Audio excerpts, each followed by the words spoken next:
Hi friends, இந்த வீடியோவில் சப்போட்டா மில்க் ஷேக் எப்படி பண்ணுறதுன்னு பார்க்கலாம் வாங்க. அதுக்காக நான் ஃப்ரெஷ்ஷான சப்போட்டா பழம் எடுத்துருக்கிறேன். சப்போட்டா பழத்தை நல்லா தோல் உரித்து எடுக்கணும். இது நல்லா பழுத்த பழம் ஆனதுனால ஈஸியாக தோல் உரிஞ்சு வந்துடும்.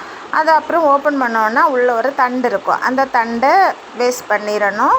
பார்த்திங்களா, அந்த ஒயிட் கலரில். அப்புறமா உள்ள சீடு இருக்கும், அந்த சீடும் வேஸ்ட்டு.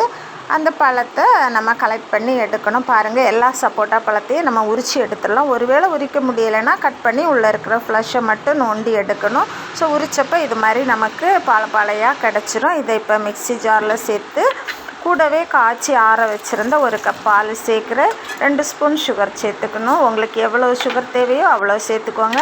4-5 ஐஸ் க்யூப்ஸும் சேர்த்துக்கோங்க.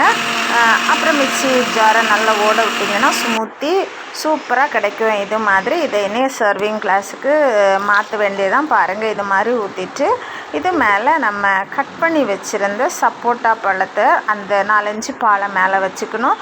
சில்லுன்னு சர்வ் பண்ணணும்னு நினச்சிங்கன்னா ஐஸ் க்யூப்ஸ் சேர்த்துக்கோங்க. சூப்பராக இருக்கும். வீடியோ பிடிச்சிருந்தா லைக் பண்ணி ஷேர் பண்ணுங்கள். தேங்க்யூ.